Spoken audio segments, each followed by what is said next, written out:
All right there. Welcome to this NAICS Code and GovCon definitive guide. This is going to be a short training. I'm going to keep it as short as possible, but we're going to cover all things NAICS codes. And at the end of it, you're going to be a pro as a new government contractor to understand NAICS codes, what you need to do with them in your business and what they mean to you. If that sounds good, let's go ahead and look at the specific questions we're going to answer. We're going to answer, what primary NAICS code should I choose for my business? Should I add additional NAICS codes? If so, when and how many? And I'm talking about to our SBA DSPS profile. Can I bid on contracts outside of my NAICS codes? And what if I outgrow my NAICS code size standards? And yes, you can outgrow that. If these are questions that you've never thought of or that you're currently facing, this video is going to be helpful for you. If you already know the answers to all this stuff, then maybe you don't need to watch this video. But I do think everybody can benefit from a deeper understanding of the NAICS codes that we're going to go into in this training. To kick it off, though, we really do have to drill down, in case you don't know, the true definitions of NAICS codes and size standards and what they mean for your small business. So as we know, the North American Industry Classification System code, blah, blah, blah, blah, blah. Okay, let's think about it in layman's terms. Okay, this is a big catalog, NAICS codes. It's a big catalog where every business and industry has its own specific code. So think of a bakery, think of a car repair shop. They're going to have very different codes, right? So this just helps the government, researchers, economists to track data, trends, to know what's going on within the country, okay? So for example, if you go to open a bank account, a business banking account, some of you have done this, they're going to ask for your NAICS code. Why? Because they want to know how to report back and classify this small business. Now, along with NAICS codes, every NAICS code has a size standard, and we're going to be looking more at size standards. So essentially, a size standard can be number of employees or annual revenue. Some of you may already know this. It's pretty basic. So for example, if a NAICS code 561499 has a particular size standard of 21.5 million, that means if its annual receipts are below that for a 3-year trailing average, and we'll look at that more carefully as well to calculate that, then it would be considered a small business and eligible to bid on small business government contracts, for example, right? If it's 500 employees and you exceed that, then you're not going to be a small business. We see that type of size standard more so for manufacturing, which is not going to be for most of you.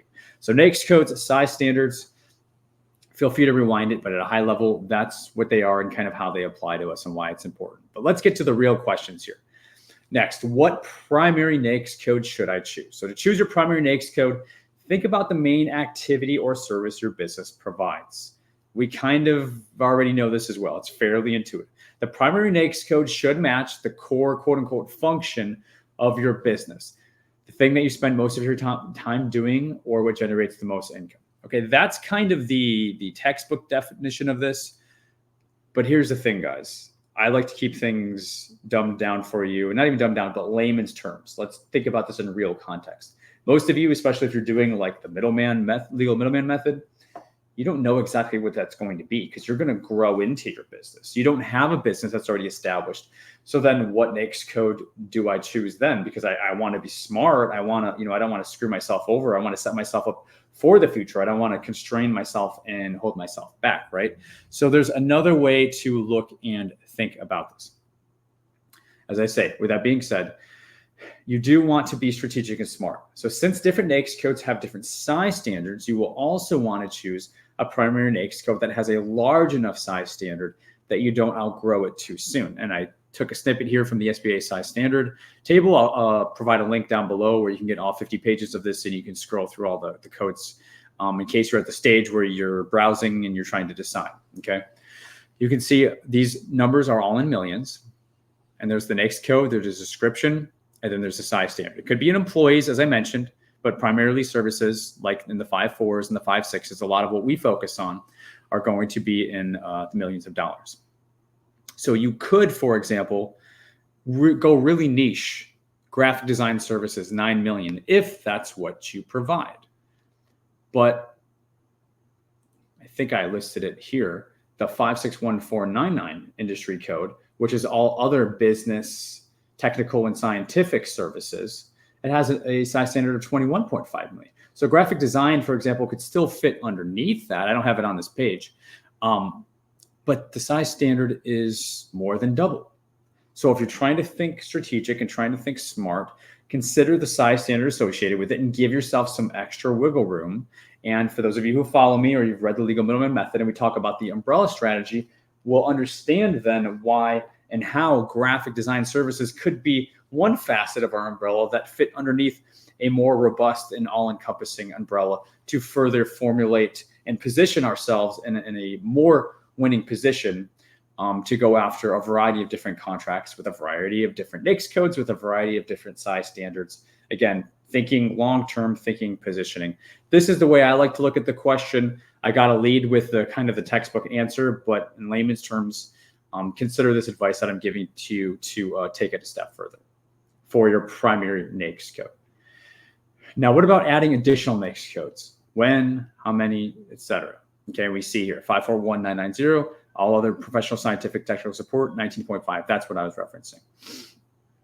So my advice is to add the secondary NAICS codes.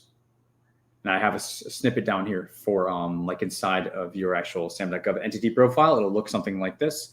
You can see the primary is checked, but then we have janitorial, landscape, and then it gets cut off. But so I'm talking about these secondary and tertiary codes now. My advice is to add these codes for the solicitations that you're responding to in real time, and then perform maintenance on your profile and your DSBS SBA profile monthly and or quarterly. You want to do cleanup, okay? Too many tell us, hey, don't have too many codes in the system because it's going to make you look unorganized or, you know, jack of all trades and a master of none. No one's going to have trust, confidence in you. But who's saying that? I've been in this space for over 11 years of time of making this video. I've been on both sides of the fence here, and I can tell you the people who could say that, I've been told that in the past, are small business offices, small business liaisons, OSDBUs, people that are not awarding contracts. Okay, they do not have the warrant to obligate contract payers' funds dollars. It's the contracting officers. Contracting officers typically are not saying that. Instead, they are checking your profile to see if you have capability to perform underneath that code. And if you don't, they're going to make you put it in there, especially if they're trying to award to you. You can certainly add it in last minute, but I don't know why you would wait that long. Why not just get the award in, especially if you're looking at the fourth quarter and things are in a time crunch? A day or two can absolutely make all the difference. And sometimes it can take a number of hours, 48, 72 hours, depending if the system's being updated or whatever on SAM, to get that to reflect and show so they can click the award button on the keyboard. Why put yourself through that? Why put contracting through that? Why not just add those to your profile as you're submitting and then perform cleanup? In other words, simply put, you do not know what NAICS codes you're going to win under because you haven't won yet, most of you. Or most of you, I can at least safely say, probably haven't won 10 contracts yet. Okay, so you haven't graduated from being a beginner. So then don't try to act perfectly. Don't try to have all your ducks in a row perfectly, like you have everything figured out when you don't. The reality of this, guys, is you need to start messy and clean up along the way. That is what true business owners do. No business starts out perfectly knowing what their biggest customers are going to be, where most of the revenue is going to come from. It's not any different in government contracting. So it's my recommendation that we throw spaghetti at the wall. We see what sticks. We double and triple down on that. And then we take down everything else that doesn't stick. But that means when we're getting started out, we have nothing. We got to start throwing stuff at the wall to see what sticks, which means we start submitting bids. We don't know what our first contracts are going to be that we win. So what we're doing is we're trying, we're attempting, we're giving our best efforts. Eventually something's going to stick, and then we're going to double down from there. It's the only way truly to get started in this space. If you have no experience, say you're doing the legal middleman method. Hey, if you got a commercial business that you've been in the space for 10, 20 years and you provide a very niche service, okay, you're probably not watching this video. This advice is not for you. This advice is for new small GovCons that have gotten their cage code or in the process of getting their cage code. Maybe you got it within the last 6 months. You're considering a number of different paths to go down, and you're saying, what do I do? What is my next step? I don't want to waste time. I don't want to waste money, but either I'm stuck or I'm trying to figure out what the best path to go. I think setting yourself up in this way is the way to do that. Next, can I bid on contracts outside of my NAICS codes? Another great question. So say you're over here and say you're set up, maybe you got an umbrella, maybe you listen to Derek, and you got a facilities or a base ops umbrella. Underneath that, you're grouping security, janitorial, groundskeeping, and transportation. Sounds like a pretty solid umbrella if you were to ask me. Okay, and you could find a facility's NAICS code to match this with a decent size standard, I'm willing to bet. But say you're not really getting traction there, and all of your codes are reflected of these overarching services, and you're curious about admin. You want to do more like professional services type stuff. So it could be training, records management, HR, logistics, you name it. What do you do? Well, one thing, if you're asking this question, you probably haven't won a lot under these, and maybe that's why you're considering switching it up. You can't change your primary NAICS, but all those other codes, these secondary, tertiary, and hey, the list might be 12, 15 codes long. Okay, I'm okay with that.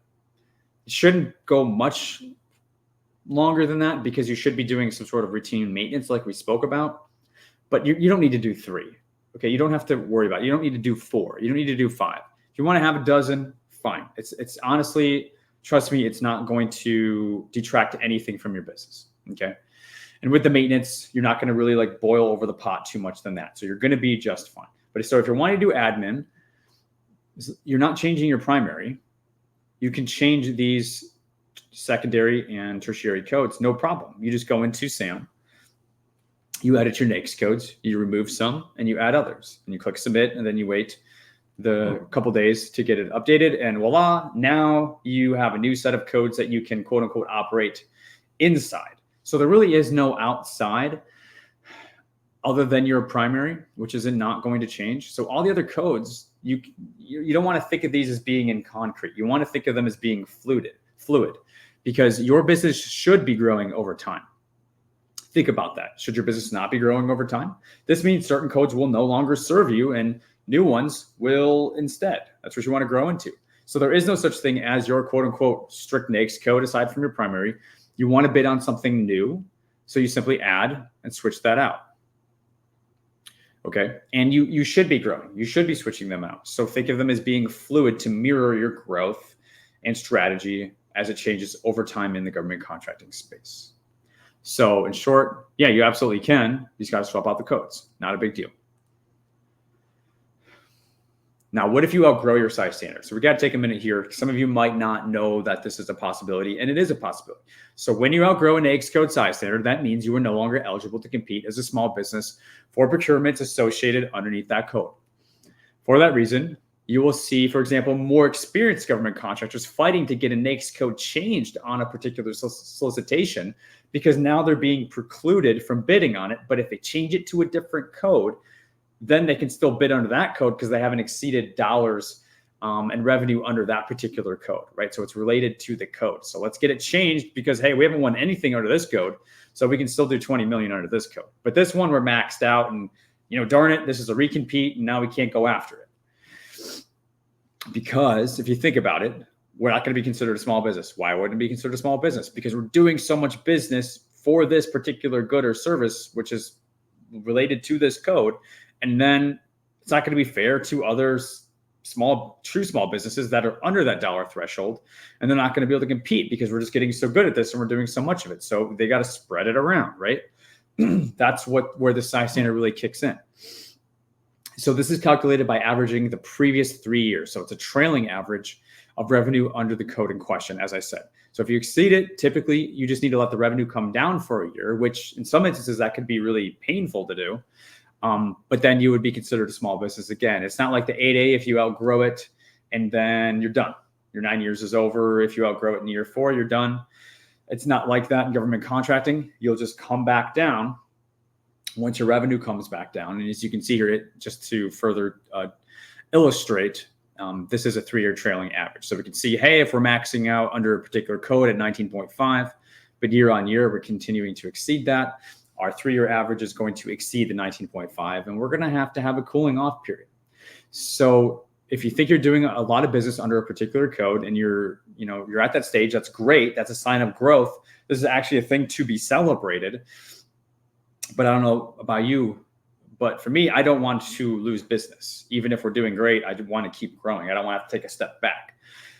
So you will want to be strategic in at least year 3 leading up to try to get your revenues underneath different codes to allow yourself to keep doing business under your codes, especially if it's under your primary NAICS code. So I appreciate your attention. I hope this was helpful to you. If I missed a question, put it in the comments and I will answer it there. We have an awesome free training if you want to keep going on with this stuff. You like how I teach, you like how I break it down. I have an amazing 1-hour training. I've set it to be completely free. I will put the link for that in the description of this training if you want to keep moving forward. And also, if you want to get the book, I would highly recommend that to be your next step. If you like learning about, for example, the umbrella strategy, we have a whole section in here on this. We go through the regulations. It's going to help you a lot. It's paramount to understand legal middlemaning regulations. But for everybody, because I understand you're like, Derek, I'm not sure about working with subs. Half of the book is literally about bidding. And I know everybody needs to get better at bidding. So take my 5 phases of a bid in a lot of detail that makes it very simple for you to implement in your business in the second half, again, of the book. So I'll put links for those down below. Let me know what you think of this training. If you have further NAICS code questions, let me know. I hope I didn't miss any. And thanks for watching. We'll see you guys in the next one. Take care.